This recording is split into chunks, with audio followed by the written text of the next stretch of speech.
النرجسي كل ما السنين بتعدي عليه بيكون زي تمثال بيتآكل من جواه، وكل اللي فاضل منه قشرة لامعة. جواه ظلام وخوف وذكريات مش عايز يفتكرها. هو مش بيعيش الحياة، هو بيأدي دور فيها. كل كلمة بيقولها، كل ضحكة، كل حركة مش تلقائية، دي مشاهد اتدرب عليها مئات المرات. هو مش بيتعامل معاك كإنسان، هو بيتعامل معاك كمرآة. طالما بتعكس له الصورة اللي هو عاوز يشوفها انت آمن، لكن أول ما بتعكس حقيقته هيتعامل معاك كعدو لازم يدمره. ده نظام نفسي كامل اتبنى من الطفولة، قائم على كلام اتقال له يا إما أنت أفضل من الكل يا إما أنت لا شيء. ومن يومها قرر يدفن إنسانيته ويبني نسخة مزيفة منه. المشكلة النسخة دي محتاجة وقود علشان تعيش، والوقود ده هو انتباهك، إعجابك، وأحيانا تدميرك. ولما الوقود ينقطع يبدأ ينهار، مش فجأة لكن ببطء قاتل، وفي الآخر بيحاول يقنع نفسه إنه لسه مهم، ولسه بيلوم غيره على كل اللي وصله. في 7 مراحل بيعدي بيهم كل نرجسي، من أول شرارة الغرور لحد اللحظة اللي بينهار فيها قدام نفسه. النهاردة هنتناقش وهنفهم الرحلة الخفية اللي بيمر بيها، مش علشان تبرر له لكن علشان تفك الرابطة اللي رابطك بيها. أهلا بيكم. عمرك سألت نفسك هو النرجسي ده اتولد كده ولا في حاجة حصلت زمان غيرته من جواه؟ بس خلينا نعرف ان كل نرجسي بيمر بمراحل معينة. اولهم هي مرحلة بداية الاستحقاق. ما بدأتش القصة لما قابلك، القصة بدأت وهو لسه طفل صغير شكله عادي، بس جواه اعصار دايما بيتقال له انت احسن من اخواتك، انت دايما صح، انت مميز فوق الناس كلها، او العكس انت فاشل، انت مش محبوب. الاتنين بيعملوا نفس النتيجة. الطفل يدفن نفسه الحقيقية ويبني قناع. اتعلم حاجة واحدة، انا دايما صح، انا مش زي الباقيين، الحساب للناس التانية مش ليا. بنى عالم هو فيه البطل حتى لو كله كذب. اتعلم ازاي يضحك، يكذب، يسيطر، ويسمي ده ذكاء. ليه؟ لانه اتبرمج من بدري الضعف يساوي رفض، الصدق هو الخطر. فلبس القناع وطلع على المسرح هو النجم والباقيين مجرد كومبارس. وانت دلوقتي يمكن تبرر له او بتقول انه محتاج تعاطف ومساعدة، بس الحقيقة الجرح كان زمان وكان قدامه طريقين، يواجه ويتعافى او يهرب ويعيش جوه القناع.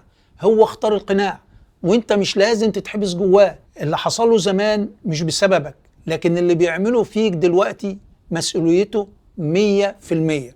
المرحلة الأولى دي مرحلة بذرة الاستحقاق. هي اللحظة اللي الطفل قرر فيها إنه مش كفاية إلا لو بقى أعظم، أذكى، أقوى، أبرع، حتى لو كان كل ده وهم. ومن اللحظة دي بدأت سلسلة النرجسية، وبدأ القناع يتحكم في كل حاجة، في قراراته، علاقاته، ردود فعله، حتى وحبه ليك. بس القناع ده ما ينفعش يتحب، ما ينفعش تعالجه، ما ينفعش تقنعه إنه يتغير. المرحلة التانية ولادة الذات المزيفة. من اللحظة اللي بيقرر فيها يدفن حياته بيتحول كل يوم في حياته لورشة تدريب مستمر. هو مش عايش الحياة، هو بيعمل بروفات على مشاهد وبيكررها لحد ما تبقى طبيعية بالنسبة لك. كل كلمة بيقولها، كل ضحكة، كل حركة مدرب عليها. انت تشوفها تلقائية لكنها في الحقيقة مدروسة بدقة عشان توصل لك إحساس معين. النهاردة يخليك تحس انك مميز، بكرة يخليك تحس انك محتاجه، وبعدها بيوم يخليك تحس انك ضعيف من غيره.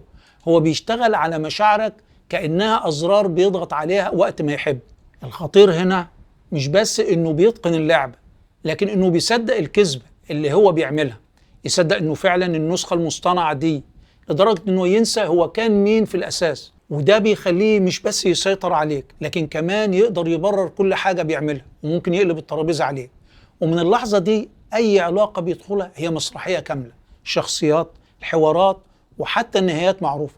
لكن في المرحلة الجاية هنشوف ازاي الممثل ده اللي كان فاكر نفسه بيأدي دور العمر بيبدأ يستخدم المسرحية كسلاح يخترق حدودك النفسية من غير ما تحس انه بيعمل كده. المرحلة الثالثة ترسيخ الشخصية النرجسية. هنا القناع بقى حقيقته، مش بس بيمثل، ده صدق الدور.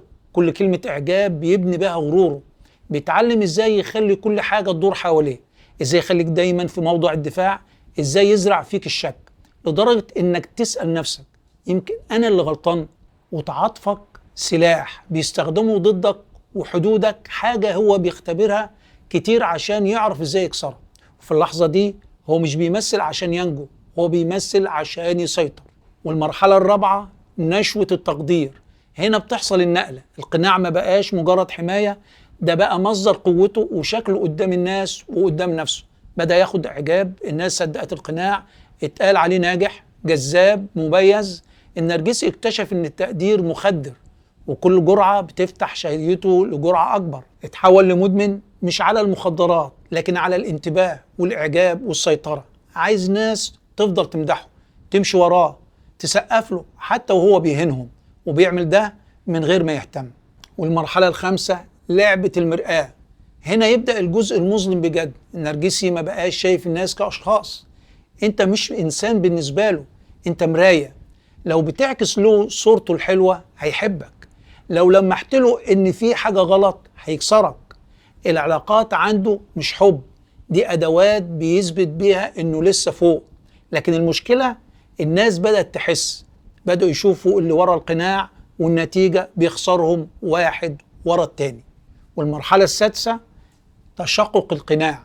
اللي صدقوه مشوا، اللي حبوه تعبوا، وهو لسه بيقول الناس وحشة، لسه بيرمي اللوم على كل غير نفسه، بيعيد نفس الحركات بس باهتة، الكلام مكرر، الدموع مفضوحة، والشخصية اللي كانت تبهر بقت سخيفة. خوفه هنا يبدأ يزيد، خوف من الانكشاف، خوف من الوحدة، خوف من السقوط. وهنا تيجي المرحلة السابعة اللي هي قوقعة العزلة.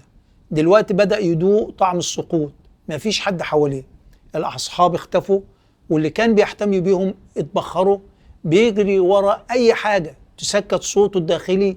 إدمان، علاقات سطحية، هوس بإنه يرجع الشباب. لكن مهما حاول يلهي نفسه، الصوت جواه بيعلى، بيفكروا إنه مش البطل اللي رسمه، وإن القناع اتكسر. هو مسجون في قوقعة مليانة خزي وغضب وإنكار. وبتيجي هنا النهاية البائسة.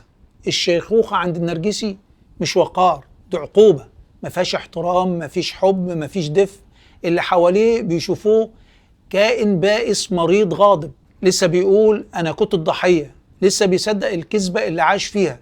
يموت من غير ما يطلب غفران، من غير ما يقول كلمة آسف. يموت وهو ما يعرفش يقدم أي حاجة كويسة للناس اللي حواليه، حتى ولو معنى المسؤولية.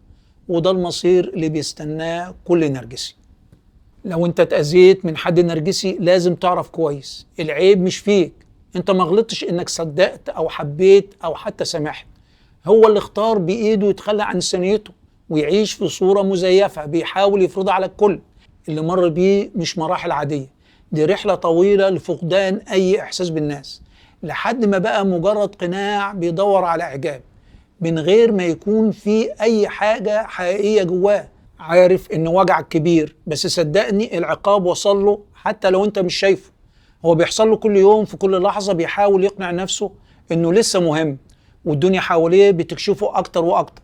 وخلي بالك راحتك النفسية هتبدأ لما تدرك انك مش محتاج تتابع نهايته، لكن تبص لنفسك وتبني عالمك من غير ما تسمح لحد يرسم لك قناع من اختياره. شاركونا التعليقات.